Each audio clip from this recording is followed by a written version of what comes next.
Edit करते हैं, कोई भी कोड लिखना हो, सी प्रोग्राम हो, किसी हमें टेक्स्ट एडिटर हमें चाहिए होता है जिसके ऊपर हम कोई भी लिख सकें। उसके बाद उसको फिर प्री प्रोसेस किया जाता है जिसके अंदर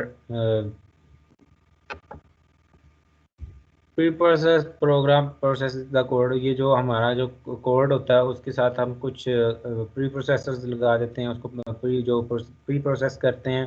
फिर उसके बाद कंपाइलर को हम वो आगे दे देते हैं जो कि हमारा ऑब्जेक्ट कोड आगे क्रिएट करता है। हमारे जो सोर्स कोड होता है उसका जो है ऑब्जेक्ट कोड क्रिएट करता है। फिर जो लिंकर होता है, लिंकर क्या करता है, linker links the object code with the libraries create out, यानी कि हमने जो इनपुट और आउटपुट की लाइब्रेरीज लगाई जाती हैं या फिर जो हम जिसे हम हेडर फाइल्स भी कहते हैं उनको यहाँ पे लिंक कर दिया जाता है।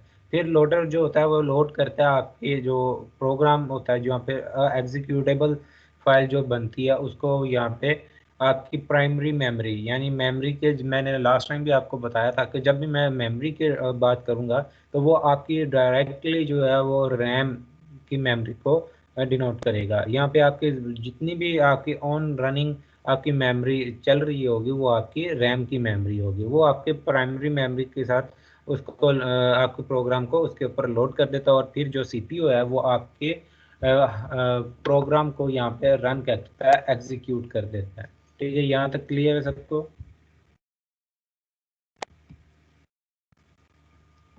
क्लियर है बच्चों? यस ठीक है, यहाँ सर। पे हम यस सर। देखते हैं।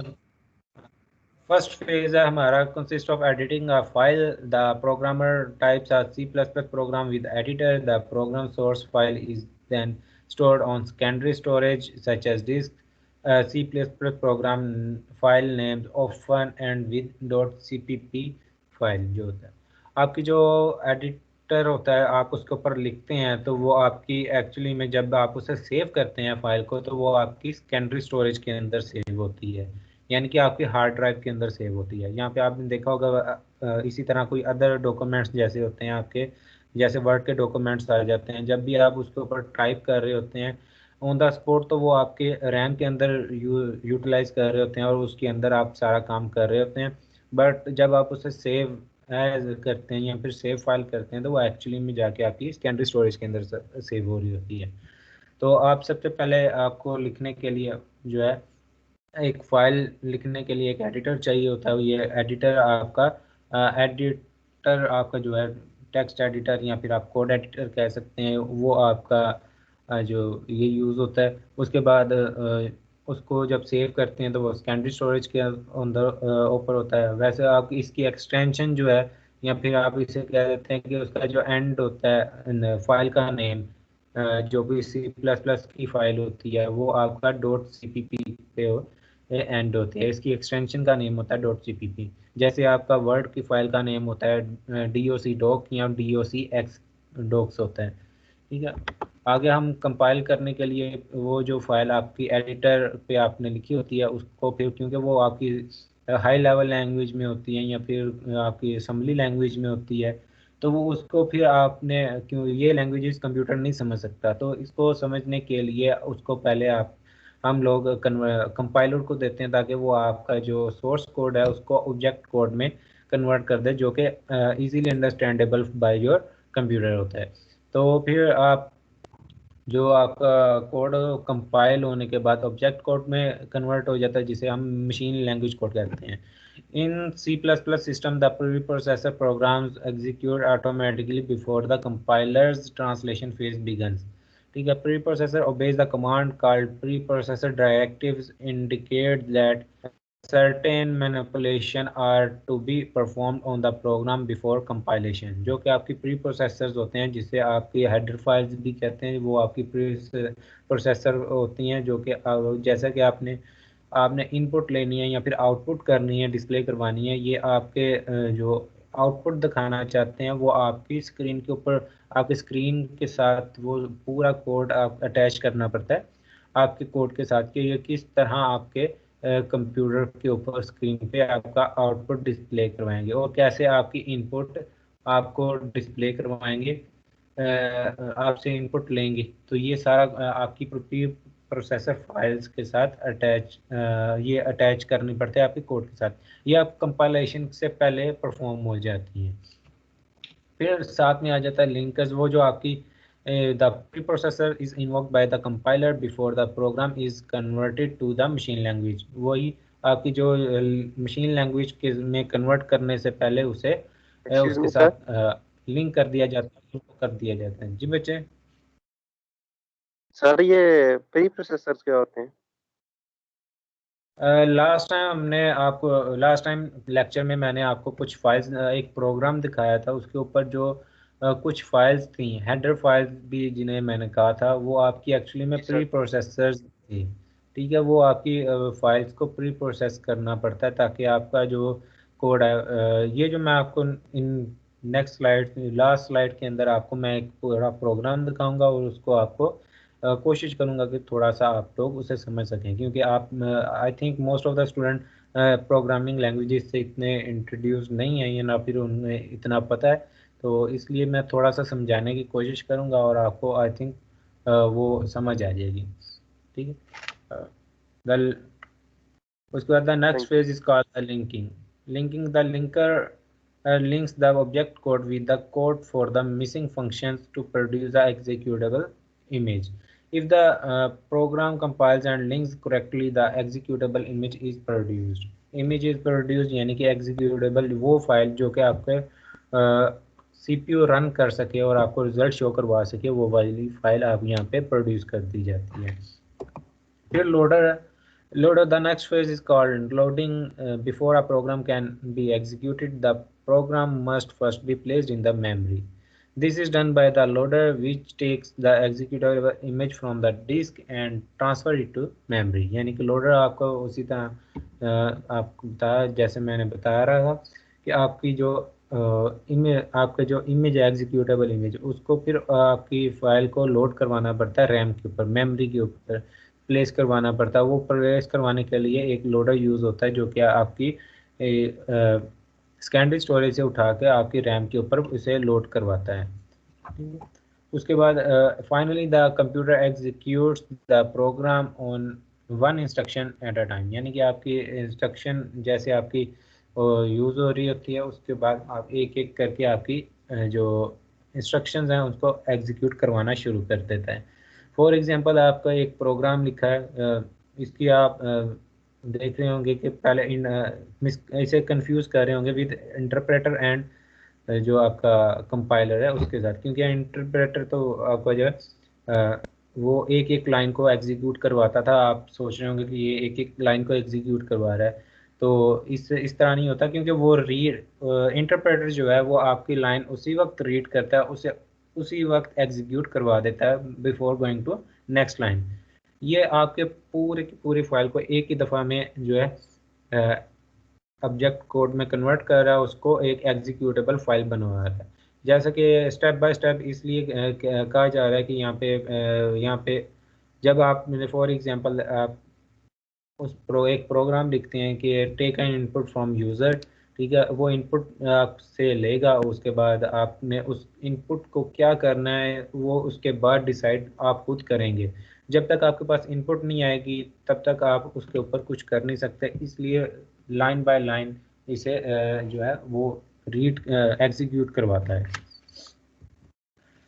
उसके बाद हमारे पास आ जाता है प्रोग्राम डेवलपमेंट लाइफ साइकिल आ जाता है। आपने प्रोग्राम कोई बनाना है तो उसके लिए आपको क्या कुछ करना पड़ेगा, कैसे कैसे आपको उसके लिए सोचना पड़ेगा और क्या क्या काम करने पड़ेंगे। ठीक है, during the development of program there are several stages, these can be described by the program development life cycle, which has several steps which leads to solution of a problem। ठीक है, आपके पास कुछ स्टेप्स होंगे जिसे आप, for example आपके पास कोई problem आ जाती है, सबसे पहले आपने प्रॉब्लम देखना कि प्रॉब्लम है क्या, उसको आपने अंडरस्टैंड करना होगा। फिर उसके बाद आपने उसके जो एनालाइज करने के बाद आपने उसे देखना है कि उसकी कोडिंग के लिए क्या क्या एल्गोरिदम डेवलप किए जा सकते हैं। ये आपकी पूरी जो है PDLC यहाँ पे मौजूद है। Program development life cycle is the continuous process that consist of 5 या 6 स्टेजेस। ठीक है, आपका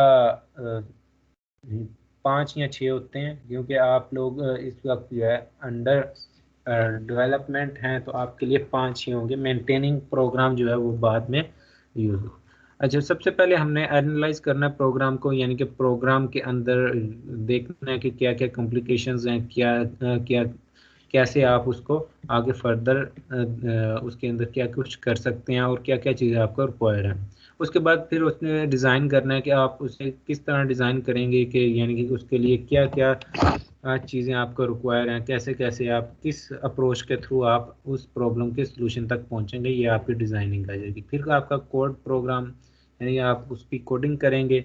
कोड करने के लिए आपको पास जो है सी कोड ब्लॉक्स या फिर आपका एलिप्स है, ये डिफरेंट टाइप्स के आपके आईडीईज हैं, इंटीग्रेटेड डेवलपमेंट इन्वायरमेंट इसे कहते हैं, जो कि आपके टेक्स्ट एडिटर से लेकर कंपाइलर और कंपाइलर से बाद आपको एग्जीक्यूटर, इसके एक ही चीज़ के अंदर अवेलेबल होते हैं। फिर उसके ऊपर आप कोड करेंगे, जो कि हम फ्यूचर में सीखेंगे। नेक्स्ट जो है फिर आप उसे टेस्ट करेंगे। बाज़ औक़ात आप प्रोग्राम लिख लेते हैं और आपको उसकी जो है आउटकम्स जो हैं उसका पता नहीं होता, वो आपको ड्राई रन करके देखेंगे। पहले आप ड्राई रन करके देखेंगे कि आपकी क्या जो है पोटेंशियल आउटपुट्स आती हैं। ठीक है, उसके लिए कहीं आपका ऐसा तो नहीं हो रहा कि जो आपकी रिक्वायरमेंट है उससे अलहदा से कुछ और ही आपकी आउटपुट आ जाती है। उसके बाद अगर आप देखते हैं कि कुछ ऐसी इनपुट्स कोई यूज़र ना दे जिसके रिस्पॉन्स में आपकी ऐसी आउटपुट आ जाए कि जो कि आप बिल्कुल ही अनइमेजिनेबल हो और आपके जो है पूरे का पूरा प्रोग्राम क्रैश हो जाए, फिर आप उसे प्रोग्राम को फॉर्मलाइज कर देते हैं, यानी कि एंडिंग यानी उसकी कर देते हैं। उसके बाद आप उसको जो है डिप्लॉय कर देते हैं। और उसके बाद नेक्स्ट फेजेस के अंदर मेंटेन प्रोग्राम, जो कि throughout the execution of your program वो आपकी मेंटेनेंस चलती रहती है। जब तक वो एग्जीक्यूट होता रहता है आपको टाइम टू टाइम उसकी मेंटेनेंस करनी पड़ती है और अपग्रेडेशन करनी पड़ती है। अगर कुछ प्रॉब्लम्स आ जाती हैं फ्यूचर में तो आप उसको दोबारा से जो है उसे देखकर मेंटेन कर देते हैं। यहाँ तक क्लियर है?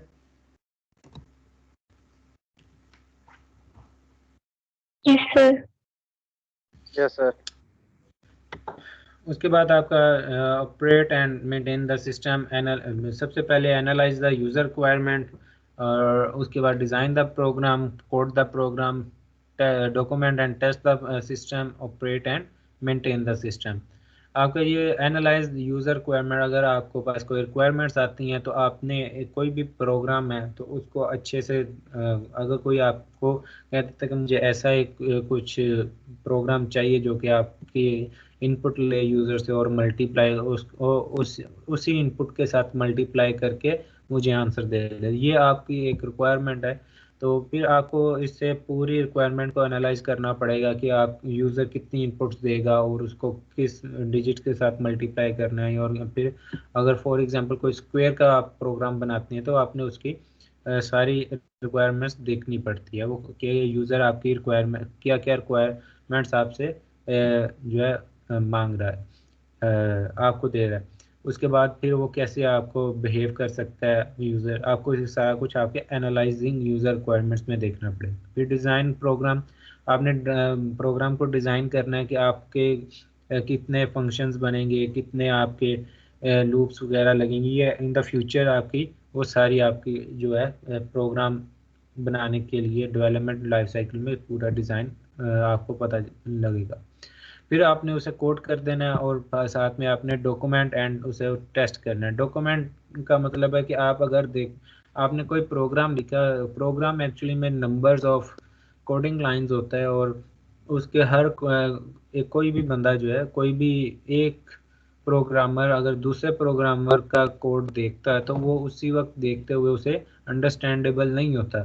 तो आप क्या उस के प्रोग्राम को अंडरस्टैंड करने के लिए एक डॉक्यूमेंट जनरेट किया जाता है, ताकि जो कोई भी इन फ्यूचर अगर कोई मेंटेनेंस या अपग्रेडेशन करने के लिए कोई उस कोड को यूटिलाइज करना चाहता है तो वो उसको बजाय ये कि पूरा समझ रीड करके कोड आपका समझने के बजाय एक आपका डॉक्यूमेंट आपके पास मौजूद हो, ताकि आप उसे इजीली जो है रीड करके आप अंडरस्टैंड कर सकें और आप उसको फर्दर अपग्रेड या मेंटेन कर सकें।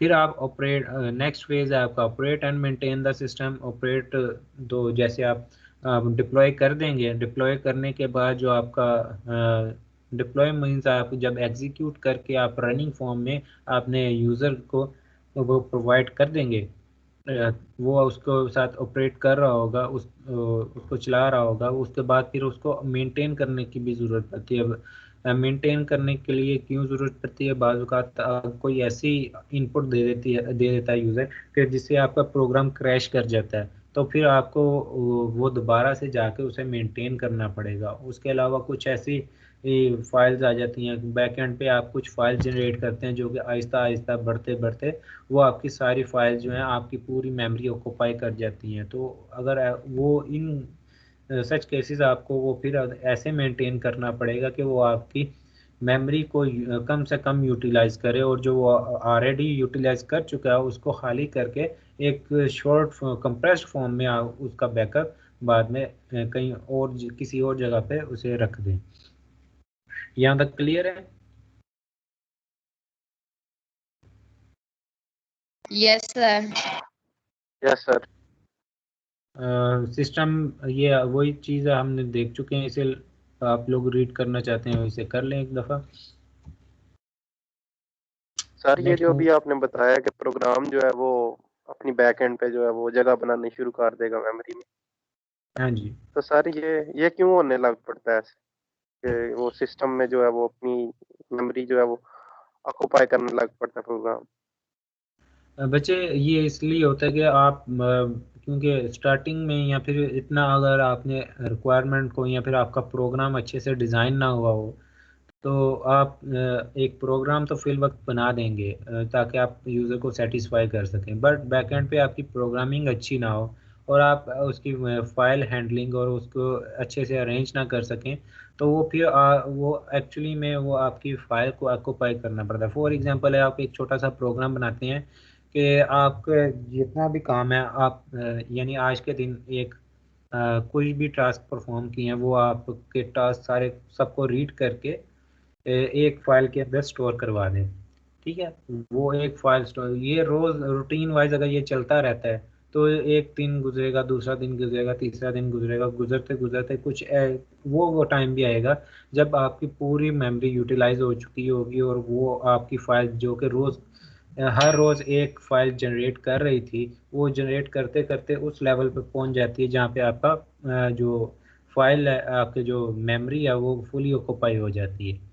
ठीक है, तो इस केस में आपको वो फिर यूटिलाइज करना पड़ता है, फिर आपको उसको आपकी जो रूटीन वाइज के टास्क हैं उनको देखते हुए आपने फिर उसको इस तरह से अरेंज करना है कि आपके एक ही फाइल के अंदर वो सारी डेट्स की जो डॉक्यूमेंट्स हैं वो अरेंज हो सकें। वो आपकी जो है फर्दर आपको बताया जाएगा कि वो कैसे, बल्कि इसके लिए अलहदा से एक कोर्स मौजूद होता है जिसमें आप लोगों को बताया जाता है कि ये आपने डाटा को कैसे मैनेज करना है।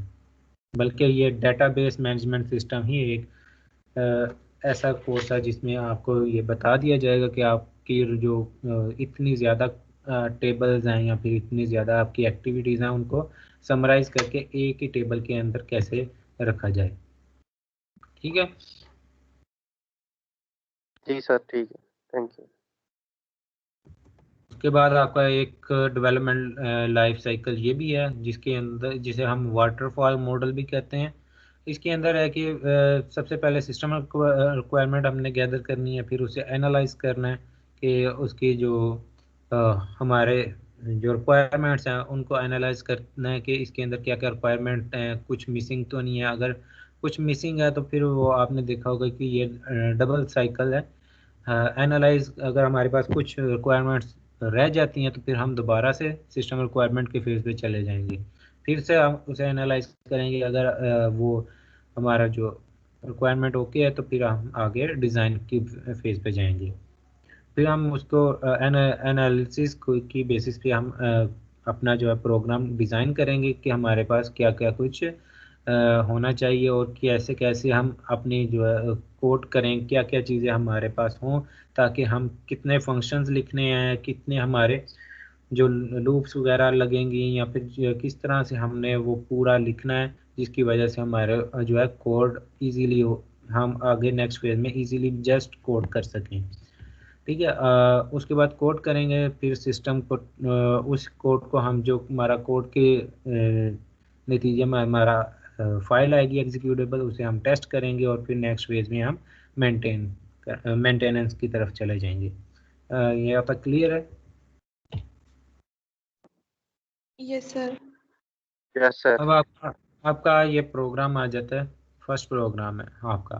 ठीक है, hash include iostream dot H, उसके बाद hash include conio dot H, उसके बाद आपका एक फंक्शन है आपका, ये जो इंट मेन है ये आपका मेन फंक्शन होता है। जो भी आपका प्रोग्राम या कंपाइलर है आपका, जो सबसे पहले आपकी हेडर फाइल्स को देखता है, उसके बाद एग्जीक्यूशन जो है आपके प्रोग्राम की मेन आपका प्रोग्राम जो है उसके मेन फंक्शन से स्टार्ट होता है। यहाँ पे ये इंट मेन है। ठीक है, इंट मेन के अंदर आपने देखा होगा सी आउट है। सी आउट मीन्स कि ये आउटपुट जनरेट कर रहा है। ठीक है, यहाँ पे आपके आउटपुट जनरेट कर रहा है, और आउटपुट की जनरेट के अंदर आपका यहाँ पे लिखा आ रहा है hello world my first C plus plus program. आपका जो first C plus plus program है ये उसकी तरफ जा रहा है। ये आपकी आउटपुट होगी।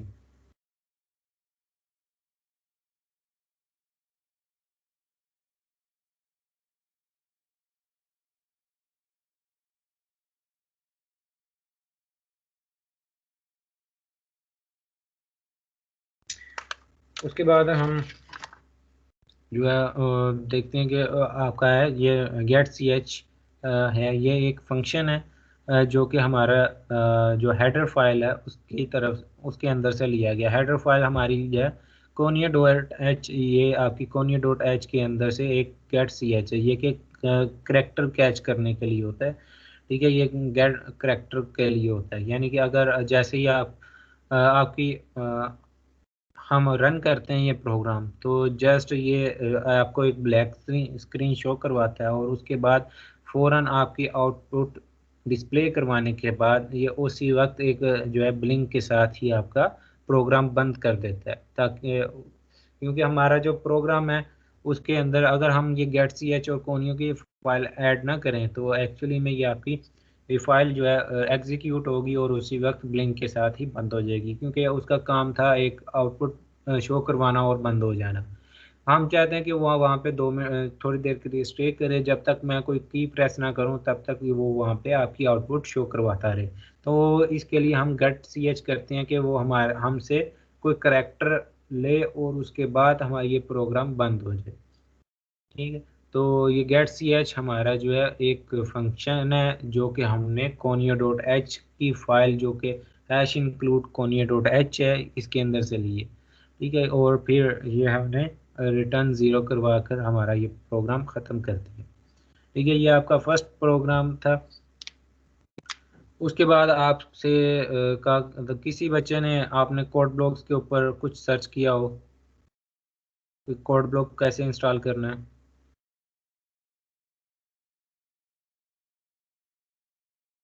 किसी बच्चे ने कोड ब्लॉक्स का देखा हो?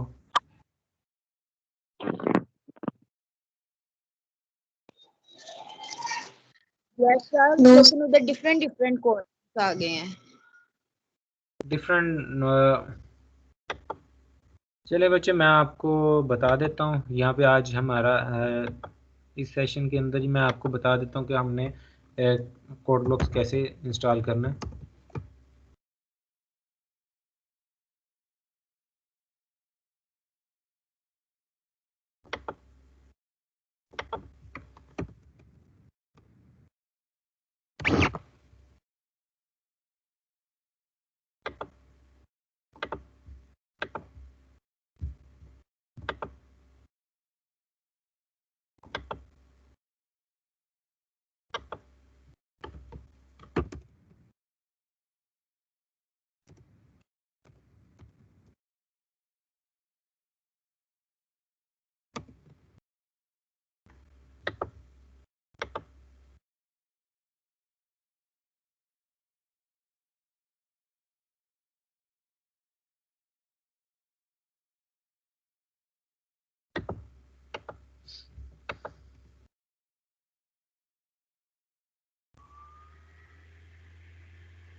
यहाँ पे बच्चों को मेरे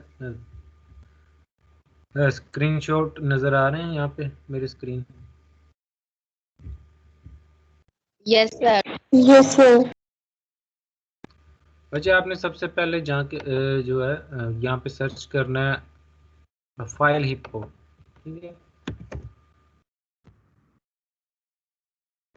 वैसे तो ये ओपन सोर्स है, वो एक लेंथी प्रोसीजर है कि आप उन्हें वहाँ से डाउनलोड करना और उसे इंस्टॉल कैसे करना। जस्ट मैं आपको एक शॉर्टकट सा वे बता रहा हूँ जिससे आप इजीली इंस्टॉल कर सकते हैं। यहाँ पे फाइल हिप्पो की फर्स्ट साइट है, वहाँ पे आपने क्लिक करना है और आप फाइल हिप्पो पे चले जाएंगे। तो यहाँ पे आपने कोड ब्लॉक्स लिखना है।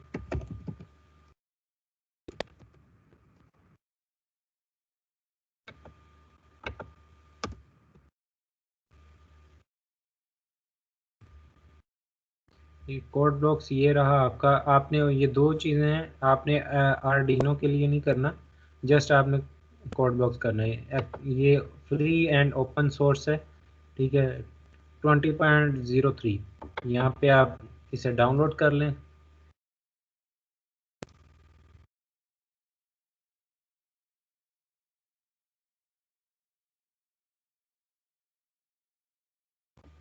अ, 145.6 MB की है ये फाइल, ठीक है। यहाँ से आपने डाउनलोड कर लेना है। उसके अलावा अगर आप जो ऑफिशियल साइट से करना चाहते हैं तो ये यहाँ पे उन्होंने दो बताए हुए हैं, यहाँ से कहीं से भी आप कर सकते हैं। यहाँ पे फोर्स हब है, ये आपकी इसकी ऑफिशियल साइट थी। कोड ब्लॉक्स की ऑफिशियल साइट है codeblocks.org। डाउनलोड्स में सोर्स है आपका, यहाँ से आप डाउनलोड करना चाहते हैं तो ये कर सकते हैं।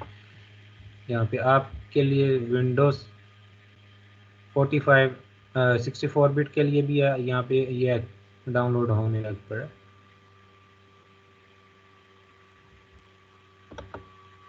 ठीक है, यहाँ पे ये पड़ा हुआ है कि आपने जोन सा भी यहाँ पे करना चाहते हैं वो कर सकते हैं। ठीक है, आपका यहाँ पे स्टार्टिंग ये आपका फर्स्ट जो है ये इसे आप डाउनलोड कर सकते हैं। ये आपका यहाँ पे डाउनलोड होना शुरू हो जाएगा। क्योंकि मैंने ऑलरेडी कर रहा हूँ डाउनलोड, तो इसलिए मैं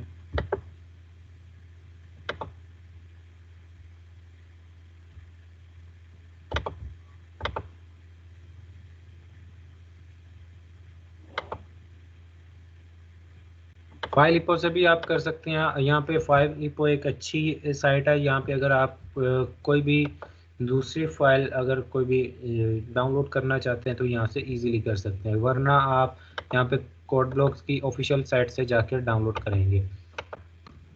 दोबारा से मैं बता देता हूँ, कोड ब्लॉक्स .org ये आपकी ऑफिशियल साइट है और ये ओपन सोर्स कंपाइलर है जो कि आईडी है जो कि आप यूज़ कर सकते हैं। आपकी C and C plus plus and Fortran एक लैंग्वेज है, उसके लिए भी ये यूज़ कर सकते हैं।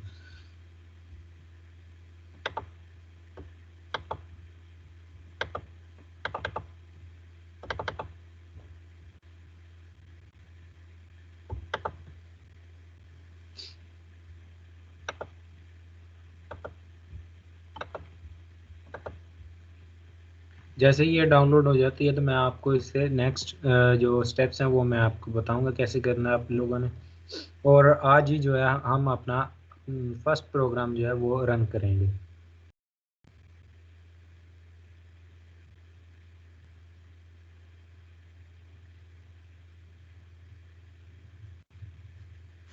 उसके अलावा किसी स्टूडेंट का कोई क्वेश्चन रिगार्डिंग योर कोर्स और योर टुडेज लेक्चर और previous lecture, they can ask me.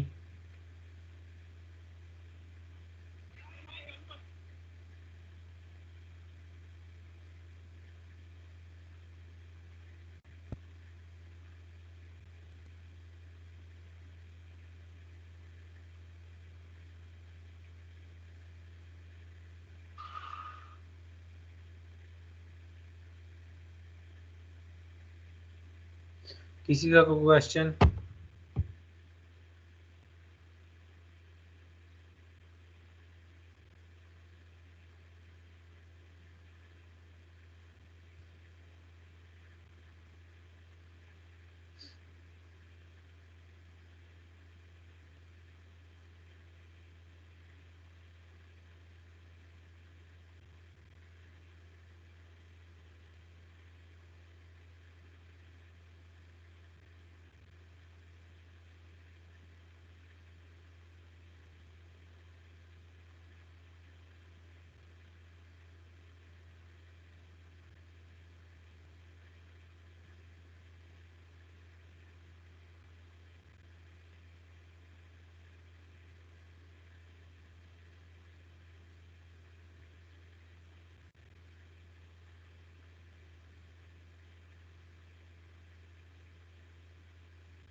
ये हमारा कोड ब्लॉक डाउनलोड हो चुका है। हम रन करेंगे।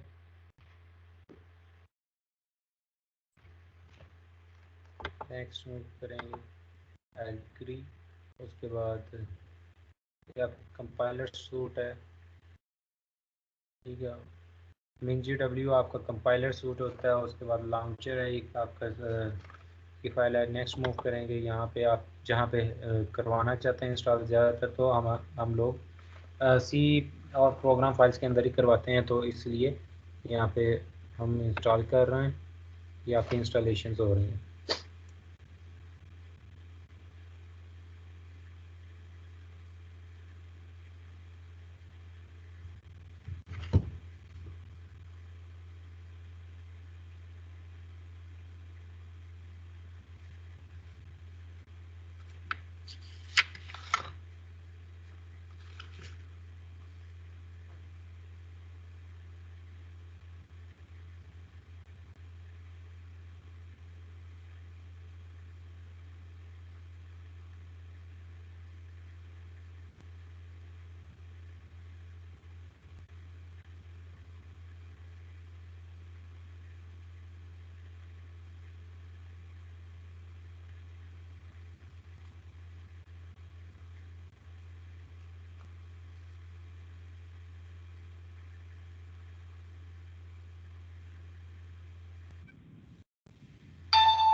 यहाँ पे do you want the two run the code block, yes.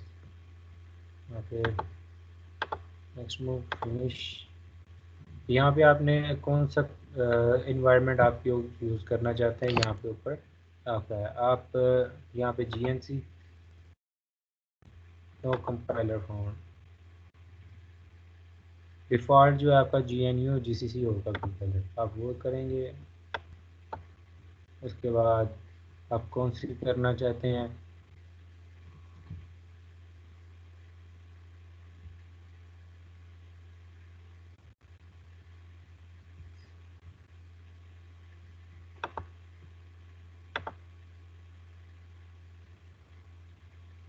आप न्यू प्रोजेक्ट क्रिएट करेंगे। यहाँ पे हम आज अपना जो है फर्स्ट प्रोग्राम यहाँ पे रन करते हैं। उसके यहाँ पे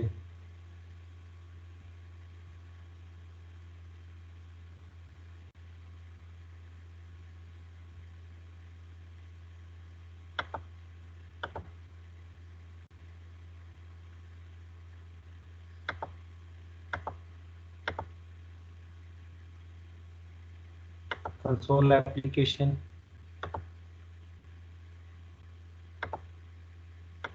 नेक्स्ट पे C++ का प्रोग्राम होगा। ये प्रोजेक्ट का टाइटल हम लिख देते हैं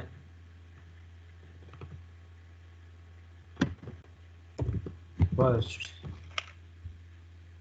उसके बाद यहाँ पे हम उसको कहाँ पे हम करना है, जब मैं फिर डेस्कटॉप पे एक कर देता हूँ।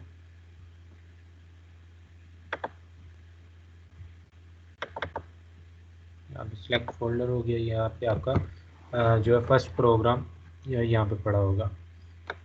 नेक्स्ट एंड देन नेक्स्ट आपका फर्स्ट प्रोग्राम यहाँ पे आ गया। ये आपकी मेन फाइल है और आप इसे रन कर लें। यहाँ पे आपका रन है, उससे पहले आपको ये बिल्ड करना पड़ेगा। तो एक साथ में बिल्ड एंड रन की ऑप्शन भी यहाँ पे गिवन है, तो हम पहले बिल्ड कर लेते हैं, उसके बाद इसे रन करते हैं।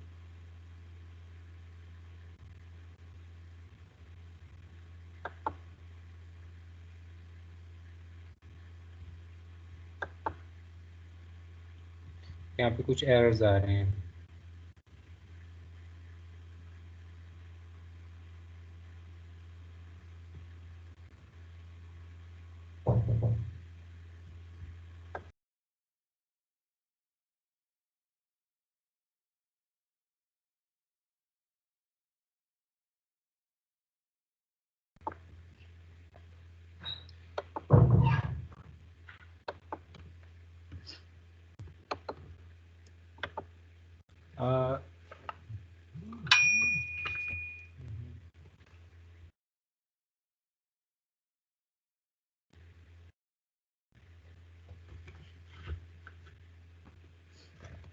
यहाँ पे आपने, जैसा कि मैंने आपको लास्ट आपने बताया था, और यहाँ पे हम चलते हैं लास्ट प्रोग्राम के अंदर।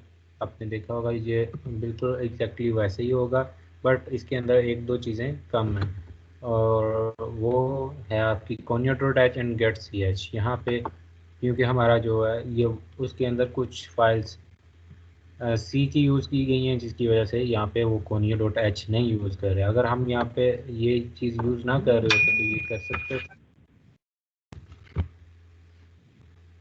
उसके बाद यहाँ पे ये इसके रन में कुछ इशू आ रहा है, nothing to be done skipping.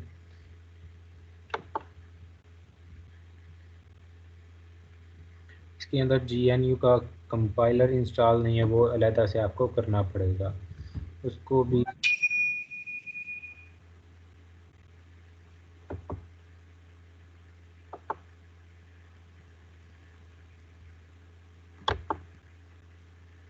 आप लोग ये इंस्टॉल करके रन कीजिएगा, क्योंकि ये बाय डिफ़ॉल्ट ही आपको यहाँ पे आ जाएगा। आज के लिए हम इतना ही करते हैं। नेक्स्ट क्लास में हमारा जो होगा ये एक प्रॉब्लम सॉल्विंग की टेक्निक्स हम डिस्कस करेंगे, कि हमने जो भी हमारे पास प्रॉब्लम आएगी हमने उसे कैसे डील करना है, और उसके बाद डिफरेंट मेथड्स होंगे, और उसके बाद मैं आपको यहाँ पे लाइव कोडिंग वगैरह भी करके दिखाऊंगा।